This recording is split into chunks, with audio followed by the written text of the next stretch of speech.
How often do you look for external validation for your self-worth? If you're like many doctors, the answer is quite often. Keep listening to learn where this comes from and how to defeat it.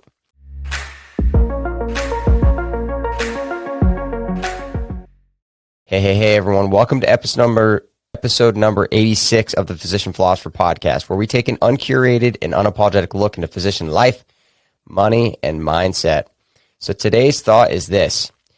In order to defeat the need for external validation, we must find our internal source of self-worth. So what's up, everybody? This time of year is always super busy for my family and for me. We, all three of our kids are joining the swimming team this year, have joined the swimming team this year. And so we are either swimming for practice or have a meet almost every day of the week, it feels like.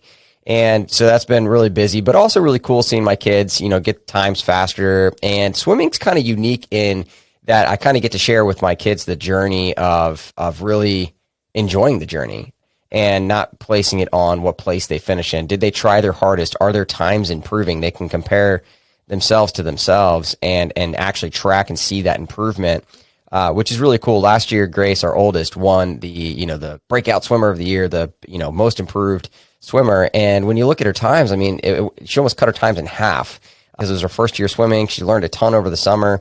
And so seeing her come back and now our other two kids are on the swim team too, watching them swim has been a ton of fun. But that's not the only thing on the radar this summer for me. So my upcoming book is coming out on July 19th. And it got pushed back a week, but we now have an official date that has been written in ink. And so I really couldn't be more excited about this book. Put a ton of hours into it. So for those of you that haven't heard, the book is called Determined: How Burned Out Doctors Can Thrive in a Broken Medical System. So make sure to put that on your calendar, July 19th, so you can get a copy. That first week it comes out, it's literally less than $1 to buy a Kindle copy of the book on Amazon. So the goal is to spread awareness about how systematic and systemic problems in medicine cause moral injury and the individual problem of burnout for physicians, and what an individual doctor who's struggling with that can do about it while the system refuses to change. I really couldn't be more excited about this book. And so I'm actually going to be doing an episode and actually read the introduction of the book on the episode that's going to drop on July 19th. That's a Tuesday, so we're actually going to be one day late that week. So if you're surprised, the episode for the Physician Philosopher Podcast is actually not going to be out on Monday of that week in July. It's going to be on Tuesday because that's when the book will be getting published. In this episode, though, we're going to be talking about external validation because this is something that I've been personally working through for the last couple of years, and it's something that I think a lot of doctors struggle with, even if they don't realize it. And so as a type 3 wing 2 on the Enneagram, for those of you that don't know what that is, it's kind of like a personality test. I think there are 8 or 9 different personality types. And so I'm what's called a type 3 wing 2. And from the Enneagram, that's what's known as being an achiever or a charmer. And so basically what this means is that if I'm left to my own devices, my own nature, my internal self-worth comes from external accomplishments, the need to achieve, to accomplish, for other people to see the work that I've done in order for me to have self-worth. And so the Enneagram Institute, which is actually a really, really cool website, and you can take Enneagram tests. It takes about 20 minutes there to figure out what your personality type is. I highly encourage you to do that. And yes, there are critics of the Enneagram. I'm not saying there's not, but it's been a helpful tool for me to understand my personality. And so this is how the Enneagram Institute describes type 3. So I'm going to read this to you. So type 3s are self-assured, attractive and charming, ambitious, competent, and energetic. They can also be status conscious and highly driven for advancement. They are diplomatic and poised, but can also be overly concerned with their image and what others think of them. They typically have problems with workaholism and competitiveness. Now, if that didn't describe me to a T, at least in some of those ways, they go on to say that type 3s want success, not so much for the things that success will buy, like type 7s, or for the power and feeling of independence that it will bring, like type 8s, which is one of the most common personalities for surgeons, by the way. They want success because they are afraid of disappearing into a chasm of emptiness and worthlessness. Without the increased attention and feeling of accomplishment, which success usually brings, 3s fear that they are nobody and have no value. So that last sentence about, without the increased feeling of accomplishment, 3s fear that they are nobody and have no value. That is where I am naturally if left to my own devices.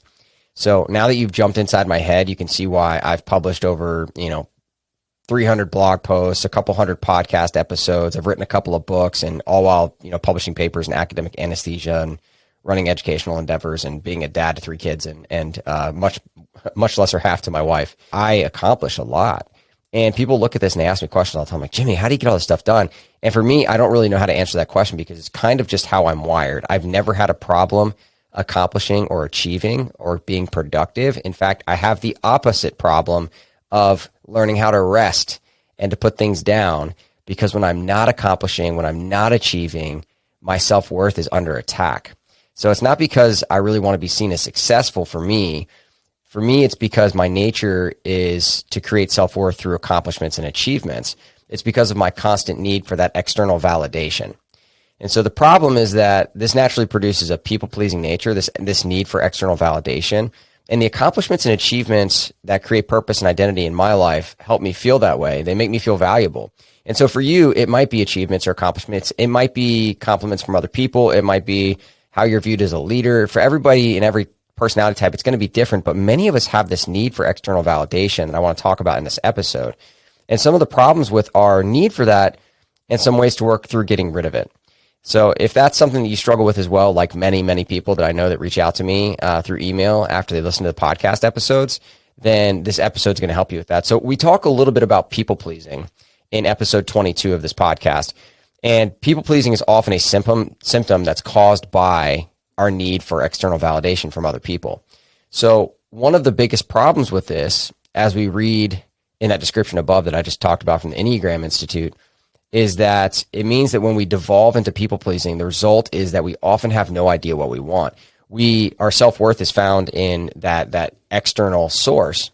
And so what happens is that, and this has been, one of the biggest struggles that I see in the clients that come inside the Alpha coaching experience. People come into ACE for 2 reasons, because either they're burned out in medicine or because they're looking to make a transition. They know they need to make a change, and so they're considering changing jobs, going part-time, changing careers, and they want help figuring out how to take that next step and what that next step might look like for them. That's why people come inside of ACE. So one of the fundamental questions that you have to answer, and it sounds so simple, is what do you want? Right? It's 4 words. What do you want? And yet the answer to that for so many people is they don't know. It's an existential crisis of sorts. And so when our goals and ambitions are determined by what makes other people happy, our focus is not on what actually will make us happy. And in fact, many of us don't know what we want, even if we were given that freedom, because our vision's taken off of what our own purpose and our own connection is in life, and instead is placed on how to make other people happy to get that external validation, or how to impress people or achieve or accomplish. And so for me, this led early in my career to check all the boxes off in academic anesthesiology that I was supposed to check. So it meant I published the randomized control trials. I overcommitted to committees, in meetings, some of which I didn't particularly care about or wasn't really passionate about. For others, it might lead you to write a book chapter that you later realize that other people make you write because they're the editor on the front of the book and you're just writing a chapter, and that doesn't really help you in academics, by the way. In most places, that's just kind of viewed as a great, good job. You don't get points or credit for it. Or you might keep going to meetings like I did that you care very little about. So the question is, have you ever paused to consider what it is that you actually want? Like, if you knew that you couldn't fail, what would you want? If you knew that you didn't care about what other people think and that need for external validation, what would you do? What provides the most meaning, purpose, and connection for you? If you haven't thought about that, or you don't know what it is, it may be because you've been determining the direction of your life based on your employer, your boss, or someone else in your life and what they expect of you. So that could come from that need for external validation. So let's talk about 3 ways to defeat external validation and this people-pleasing nature that often is a symptom of it. So if people-pleasing comes to you, right, and causes you to overcommit to things that you don't really care about, and it prevents you from figuring out what you really want in life, how then do we go about getting rid of that nature? So let's talk about 3 different ways that I've personally found helpful and effective to kind of fight back against external validation and people-pleasing. So number 1 is getting back to your internal roots. So what I mean by this is that, it's seeking your validation internally as opposed to externally. And this is going to look different for each person based on their background, their culture, their identities, and their values. And so for me, this meant plugging back into who I am according to the people that love me. So specifically my friends and my family. These people who know me best, they would describe me probably as, and not probably, I know this because I've asked, as an honest, loyal, and kind of a person that is willing to stand up for injustice when they see it. So I am honest, I am loyal, and I'm kind of a bulldog. That is what I'm known for. I speak my truth, and I don't really care if it's going to get me in trouble as long as I'm standing up for someone else. Now, they'll also tell you that I often don't stand up for myself, and that by nature is kind of who I am. I stand up for other people. When it comes to standing up for myself, I'm not as good at telling people no. But I've gotten a lot better at that over the last few years through my own coaching. And these are kind of intrinsic values to me and unchanging values in many ways. A lot of my beliefs and opinions change because I think it's so important to think again, to reshape your thinking. And in fact, I was talking to my son yesterday in the truck about this. And I said, Wesley, like, do you know why I love being wrong? He said, no. And he has this like concerned look on his face because my son is very much concerned with knowledge and with being right. I said, Wesley, when I see that I'm wrong, I learn something, and I love learning. And so I change my opinions. I change some of my beliefs. I change, things that I think all of the time. And I think that that's actually a really good thing because that means that I'm growing. But some things don't change for me, and that includes some of my values. And so one of them that is most closely held to my heart is, injustice. I have a very strong value for justice. And this is why I wrote that upcoming book that I talked about at the beginning of the episode, Determined. I think that the systemic and systematic injustices that exist in medicine cause moral injury, and that this systemic culture of moral injury is what leads to the individual phenomenon of burnout in doctors and nurses. And I'm sick of it, right? So this explains, why I empower individual doctors to fight against that unjust system through money and mindset. So those are the two things that I talk about, and they're both rooted in helping other people learn how to create the freedom they need to fight for themselves. It's why I'm so passionate about teaching doctors about money and mindset, because it empowers them to fight back. And they're the two most effective ways that I've found that you can fight back when you feel like you're in a situation that isn't ideal. You feel a little stuck in medicine. So kind of tap back into your internal roots. What are your values, right? What do the people in your life say about you and who you are? Ask them. That outside counsel and perspective, that objective perspective is so helpful. Another way that we can kind of fight against, this external validation and people-pleasing nature is to remind yourself of your belief system. So for some listening, this is going to be based in humanism, or the idea that humans hold intrinsic value. And, those that hold kind of to humanistic ideology look to reason and science and human compassion for direction. For others, it's going to be based in religious traditions. And so for me, this means going back to my Christian roots. And actually, there's actually a really good book about this. So it's by Craig Groeschel. He's a pastor in Texas. It's called Winning the War in Your Mind. And I think it's the closest book that I've found that is from a Christian tradition that is actually kind of coaching in a nutshell. And in this book, Groeschel, that pastor, right, encourages us to go through a process of recognizing the lies that we tell ourselves in our lives, looking to sources of truth, and then to practicing these truths when confronted with the lies in our lives. So, that's basically coaching in a nutshell, right? Like a coach will examine your thoughts and the narratives and perspectives and paradigms that are producing how you feel and your actions and your results in your life. And then basically point out that, hey, is this the narrative that you want to be telling yourself? And if not, let's change it and then practice it, right? So the process of finding the narrative, deciding if you want to keep it, and then changing and practicing that narrative is coaching. That's what coaching is in a nutshell. Sometimes it's learning how to deal with the feeling that your narrative produces because you don't really feel like changing your narrative. But oftentimes it is changing that narrative to get you to different results. And this is what Groeschel kind of has in that book. And so, for example, for me, a lot of the lies that I tell myself about achieving an accomplishment for that external validation in order for the world to see it so that I can have some self-worth, that's not really true, right? It doesn't really hold up when I go back to my belief system. My internal self-worth, and I would contend your self-worth too when you're listening to this, is intrinsic. And I think that both humanistic philosophy and Christianity agree on this. So internally, I'm already worthy and enough right now, just the way that I am with all my flaws and blemishes, and you are too. And I see this in some of my, my favorite verses on this. So Zephaniah 3:17 talks about, how God rejoices over me with gladness. And, you can look in other Old Testament stuff like Isaiah, where God says that they know me by name, right? God knows me by name, and that I'm precious in his eyes, honored and loved. And when I think about this, I start to realize, like I was already good enough before I ever did anything.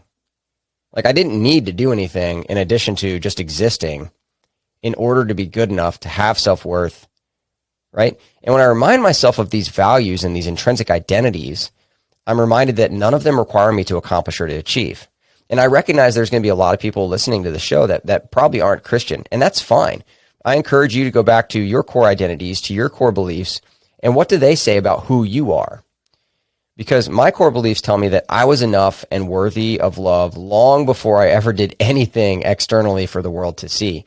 And so in a lot of ways, it rids me of any desire to people please or to seek external validation for others, because I don't require it.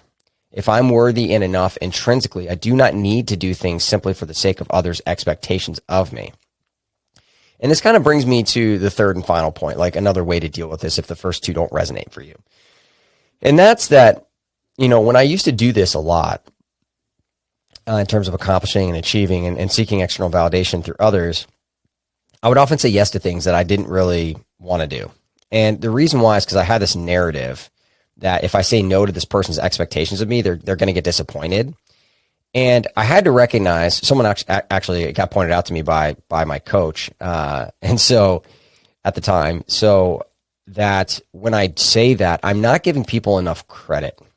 And what I mean by this is, what if I firmly held the belief that instead of disappointing them, that by me saying no, that's what's going to happen. What if I was saying no, and that I really firmly believe that this person was tough enough, resilient enough to tolerate me telling them no? What if it was possible that by telling them no, even if they aren't tough enough, that I may be helping them to become more resilient by hearing no? In other words, I'm not giving them enough credit that they can tolerate my no. And this one belief really helped me kind of get past that need for external validation and to get past my people-pleasing nature and to start building that hell yes policy that everybody on this podcast loves. If you don't know what that is, it's episode 22. You can check it out, that we teach both on this show and to our clients inside the Alpha Coaching Experience. Really getting clear on, what you want to say hell yes to and then saying no to everything else is super important. But you have to tell yourself a certain narrative about what happens when you tell other people no, if you're a people pleaser or external validator by nature, because when we firmly believe that telling them no is going to disappoint them, it becomes very hard to hold to our hell yes policy, even if we know what it is. But if you believe that people are tough enough to tolerate your no, and that if they're not, that you're helping them get there, then all of a sudden, telling someone no isn't a disappointment. You're actually serving them by being honest and by recognizing that they're tough enough to tolerate that no. And so this really kind of changed things for me, both from an honesty perspective, because that's another, that's a value of mine that I hold very dearly. I am honest and transparent, sometimes to a fault. As many people have noticed on the show, I've got no problem putting myself out there and being vulnerable and telling you about my struggles. And I think that's important. We don't talk about our struggles enough. Everyone sees this curated life on social media and how wonderful things are. And so when I talk about, my business struggling at times or me struggling with depression or not knowing exactly where my life is going, that goes against all of the gurus, the online gurus that tell you, you need to teach from this place of knowing. You need to know and then reach back and help other people. And it's like, kind of, but we're all still human. And so we all still struggle with these things from time to time, including the very episode that I'm recording right now. In fact, external validation, people pleasing. This is an ongoing fight for me. These are some ways that I found that make that fight easier, but I am absolutely still in the pool, still in the arena, fighting this fight every day, just like many of you are listening to this show. So these are some ways for you to say no to the people-pleasing nature, to that need for external validation. And hopefully with this, you might find that your self-worth can actually not be found externally. It can only be found internally. And this will give you the power to say no to other people. And just as importantly, it's also going to give you the power to say no to yourself, because there's only so many hours in the day, right? Because in the end, we can say yes to far too many things and then overcommit to ourselves. But if we get really clear sometimes the person we need to say no to is us. There are a lot of things that I want to do, but there's only so many hours in the day. And so this allows me to really figure out, what do I want to do internally? Just because you can does not mean you should. And this is one, the only amazing, incredible, and crazy life that I get and that you get. So let's stop spending so much time seeking external validation and looking to our values, traditions, and roots instead to help us find that purpose, connection, and identity. So let's look to our values, traditions, and roots, that internal source of self-worth, to tell us who we are. So today's thought is this: in order to defeat the need for external validation, we must find our internal source of self-worth. Don't forget, book's coming out July 19th. Make sure to snag your copy. Can't wait to share the introduction with you when we get there. All right, my friends, until next time, start before you're ready. Start by starting. Start now. I will see you next week. Start before you're ready. Start by starting. Start now.